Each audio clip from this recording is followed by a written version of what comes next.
Hi viewers, welcome to நமது இல்லம். இன்னைக்கு நம்ம நாக சதுர்த்தி, நாக சாபம், நாக தோஷம், ராகு கேது தோஷம், கால சர்ப்ப தோஷம் அனைத்தும் நீங்க விநாயகர் வழிபாடு தான் பார்க்க போகிறோம். விநாயகர் தான் அந்த நாகங்களை ஆபரணமாக அணிந்திருக்கின்றார். அதனால் இந்த நாக சதுர்த்தி அன்னைக்கு நீங்கள் விநாயகரை வழிபடுவதன் மூலம் உங்கள் வாழ்க்கையில் இருக்கக்கூடிய அனைத்து விதமான அந்த நாகம் சம்பந்தப்பட்ட சாபங்களும் தோஷங்களும் நீங்கும். ஒரு வாழ்க்கையில் கஷ்டப்படுறாங்க, கணவன் மனைவிக்குள் சரிவர ஒரு புரிதல் இல்லை அப்படின்னு பார்த்தீங்கன்னா அதுக்கு ராகு கேது தோஷம் தான் காரணம். அந்த ராகு கேது தோஷங்களும் நீக்கக்கூடிய ஒரு அற்புதமான வழிபாடு நாள் தான் இந்த நாக சதுர்த்தி நாளன்று நீங்கள் செய்யக்கூடிய வழிபாடு. இன்னைக்கு நீங்கள் கோவிலில் போய் அந்த நாகம் இருக்கக்கூடிய அந்த நாகர் சிலைகள்லாம் இருக்கும். ராகு கேது அப்படின்னா 2 நாகங்கள் ஒன்றை ஒன்று பின்னி கொண்டு இருக்கும், அதுதான் ராகு கேது. அதற்கெல்லாம் எப்படி வழிபாடு செய்கிறது, விநாயகர் வழிபாடு எப்படி செய்கிறதுன்ற பற்றி பார்க்க போகிறோம். கோவிலுக்கு போக முடியாதவர்கள் அல்லது பக்கத்தில் இருக்க கோவிலில் நாகர் சிலை இல்லை அப்படின்றவங்க வீட்டிலையே எப்படி இந்த வழிபாடு செய்கிறதுன்றதை பற்றியும் பார்க்கலாம். அதுக்கு முன்னாடி மறக்காமல் நம்ம சேனலை சப்ஸ்கிரைப் பண்ணிக்கிறங்க வியூவர்ஸ். வாங்க வீடியோக்குள்ளே போகலாம்.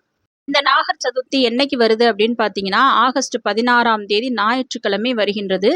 அந்த நாக சதுர்த்தி அன்னைக்கு நம்ம விரதம் அனுஷ்டித்து இந்த நாகங்களை வழிபாடு செய்வதன் மூலம் உங்கள் தலைமுறைக்கும் இருக்கக்கூடிய அந்த நாக சாபங்கள் அனைத்தும் நீங்கும். நாக சாபம் அப்படின்னா தலைமுறைக்கு தொடர்ந்து யாராவது ஒரு நாகத்தை அடித்து கொண்டிருப்பாங்க. கர்ப்பமாக இருக்கும் பொழுது, மனைவி கர்ப்பமாக இருக்கும் பொழுது நாகத்தை அடித்தாலும் அந்த நாக சாபத்துக்கு தோஷத்துக்கு ஆளாக நேரிடும்.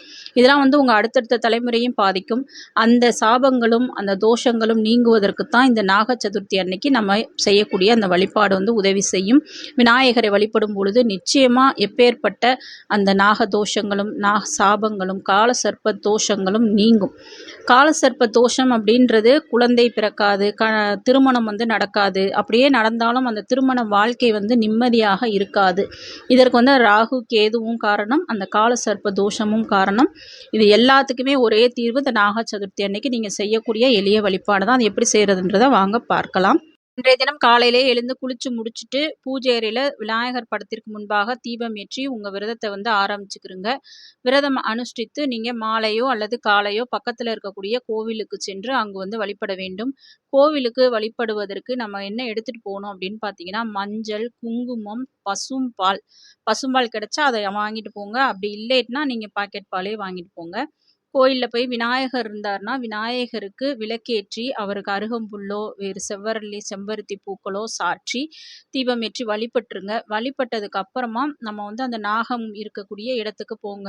எல்லா கோயிலையும் ஒரே ஒரு நாகர் சிலை இருக்கும், விநாயகர் நடுவில் இருப்பார். அல்லது அந்த 3 நாகங்கள் வரிசையாக இருக்கும், நாகராஜா நாகராணி, 2 நாகங்கள் பின்னி பிணைந்தது மாதிரி. அதுதான் ராகு கேது. இந்த முக்கியமாக கணவன் மனைவிக்குள்ளே இருக்கக்கூடிய பிரச்சனைகள் நீங்குவதற்கு இந்த வழிபாட்டை நீங்கள் தாராளமாக செய்யலாம். இதை செய்வதன் மூலம் கணவன் மனைவிக்குள் அந்யோன்யம் ஒற்றுமை அதிகரிக்கும், சண்டை சச்சரவு நீங்கும். அதே போல் திருமண பாக்கியம், குழந்தை பாக்கியம்லாம் தடைப்பட்டுக்கிட்டே வருது அப்படின்னா இந்த ராகு கேது வழிபாடு, இந்த நாக வழிபாடை செய்யலாம். அந்த புற்று இருந்துச்சுன்னா அங்கே போய் இந்த வழிபாடு செய்யுங்க.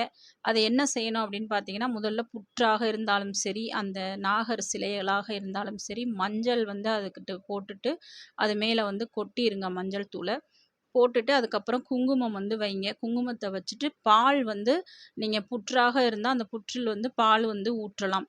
அப்படி ஊற்ற முடியாதவர்கள் ஒரு அகல் விளக்குலையோ அந்த ஒரு பாத்திரத்துலையோ அந்த பாலை ஊற்றி அந்த நாகர் சிலைக்கு பக்கத்தில் நீங்கள் வச்சுருங்க. அந்த மண்ணில் கொஞ்சமாக அந்த பாலை கண்டிப்பாக ஊற்றி விட்டுருங்க. மண்ணுக்கு கீழே, சிலைக்கு கீழேயாக இருக்கட்டும், புற்றுக்கு கீழேயாக இருக்கட்டும், அந்த மண் பூமியில் போய் அந்த பால் பட வேண்டும். அது அப்படி செய்வதன் மூலம் அந்த தோஷங்கள் யாவும் நீங்கும், சாபங்கள் யாவும் நீங்கும் அப்படின்றதான் ஐதீகம்.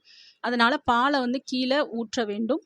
அதுக்கப்புறமா நீங்கள் கற்பூரம் கொண்டு போயிருந்தீங்கன்னா அதை கீழே வச்சு கற்பூரத்தை ஏற்றி சாம்பிராணி, ஊதுபத்தி இதெல்லாம் ஏற்றி வழிபடுங்கள். முடிஞ்சால் 2 வாழைப்பழம், வெற்றிலை பாக்கு அந்த இடத்துல வச்சுருங்க.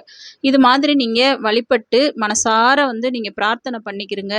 நாகதேவரே, நாகராணியே, நாங்கள் ஏதாவது எங்கள் குடும்பத்தில் தலைமுறைக்கு முன்பாக இருக்கிறவங்க ஏதாவது பாவமோ ஏதாவது செஞ்சுருந்தாங்கன்னா தயவு செய்து எங்களை மன்னிச்சிருங்க. எங்களுக்கு அந்த சாப விமோச்சனத்தை கொடுங்கள். எனக்கு இருக்கக்கூடிய தோஷங்களை நீக்குங்கள். எங்கள் குடும்பத்தில் எந்த பிரச்சனையும் இருக்கக்கூடாது. கணவன் மனைவி ஒற்றுமையாக இருக்க வேண்டும். குழந்தை பாக்கியம் வேண்டும், திருமண பாக்கியம் வேண்டும், நல்ல மனமார நாகங்களை பார்த்து நீங்கள் வணங்குங்க. ராகு கேதுவை பார்த்து வணங்குங்க. இந்த மாதிரி ராகு கேதுவை வணங்குவதன் மூலம் உங்கள் வீட்டில் இருக்கக்கூடிய பல்வேறு பிரச்சனைகளுக்கு தீர்வு வந்து கிடைக்கும். ராகு கேது சரியாக இல்லை ஜாதகத்தில் அப்படின்னா நிறைய பிரச்சனைகள், மன உளைச்சல்கள், அவமானங்கள், கணவன் மனைவி ஒற்றுமை இல்லாமல் சண்டை சச்சரவுகள் வந்து இருந்துக்கிட்டே இருக்கும். சிலர் வீட்டில் குழந்தைகளுக்கும் பெற்றோருக்கும் இடையே அடிக்கடி மனக்கசப்பு, சண்டை சச்சரவு வரும். அது எல்லாமே வந்து ராகு கேதுவை வணங்குவதன் மூலம் நீங்கும். பாலை கண்டிப்பாக ஊற்ற மறக்காதீங்க. அந்த புத்துக்கு கீழேயோ அல்லது அந்த சிலைகளுக்கு கீழேயோ அந்த பாலை வந்து ஊற்றி விட்டுருங்க. அதுதான் வந்து ஒரு அற்புதமான வழிபாடு. மஞ்சள் குங்குமம் வச்சு வீட்டில் இப்போ எப்படி வழிபாடு செய்கிறது அப்படின்னு பார்த்தீங்கன்னா, நீங்கள் வீட்டில் இதே மாதிரி இப்போ நம்ம வந்து நாக சிலைக்கோ படத்துக்கோ எங்கேயும் போக முடியாது. அதனால் கண்டிப்பாக ஏதாவது ஒரு சாமி கிட்ட வந்து அந்த நாகம் வந்து இருக்கும். அதுக்கு மஞ்சள் குங்குமம் வச்சு அதையே அந்த ராகு கேதுவாக நாகர் சிலையாக நீங்கள் நினச்சிட்டு நீங்கள் வந்து இதே வழிபாட்டை வந்து செய்யுங்க. வீட்டில் அந்த வாழைப்பழம், வெற்றிலைப்பாக்கு ஏதாவது ஒரு நெய்வேத்தியம் வச்சு தீப தூப ஆராதனைகள் காண்பீங்க. பூக்கள் வந்து போடுங்க. போட்டுட்டு பால் வந்து ஒரு டம்ளரில் வந்து பால் வைங்க. இதெல்லாம் வச்சு நம்ம சொன்ன மாதிரி வேண்டிக்கிட்டு விநாயகரையும் வேண்டிட்டு நீங்கள் வந்து பூஜையை முடிச்சுட்டு இந்த பாலை எடுத்துகிட்டு போய் உங்கள் வீட்டில் இருக்கக்கூடிய மரத்துக்கு கீழே வந்து விட்டுருங்க. பூச்செடிகள் இருந்தால் அதில் வந்து ஊற்றிடுங்க. மண்ணில் போய் அந்த பால் வந்து சேரணும். அது வந்து அந்த நாகங்களை வந்து சாந்திப்படுத்தி நமக்கு இருக்கக்கூடிய சாபங்களையும் தோஷங்களையும் நீக்கும் அப்படின்றது தான் ஐதீகம். கண்டிப்பாக இந்த மாதிரி தோஷங்கள் வாழ்க்கையில் இருக்கிறவங்க இதை வந்து செஞ்சு பாருங்கள். இந்த அற்புதமான நாளன்னைக்கு நீங்கள் வழிபடுவதன் மூலம் விநாயகரின் அருளால் எப்பேற்பட்ட நாக தோஷங்களும் கால சர்ப்ப தோஷங்களும் சாபங்களும் நீங்கும். ராகு கேது தோஷமும் நீங்கும். முடிஞ்சா உங்கள் குடும்பத்து பேர்லேயோ அல்லது யாருக்கு அந்த தோஷங்கள் சாபங்கள் இருக்கோ அவங்க பேர்லேயோ ஒரு அர்ச்சனை விநாயகருக்கு வந்து செஞ்சுருங்க. அவ்வளோதான் இந்த நாக சதுர்த்தி வழிபாடு. இது மாதிரி எளிமையான பரிகாரங்கள் தெரிந்து கொள்ள மறக்காமல் நம்ம சேனலை சப்ஸ்கிரைப் பண்ணி பாருங்கள் வீவர்ஸ். நெக்ஸ்ட் வீடியோவில் பார்க்கலாம். தேங்க்யூ.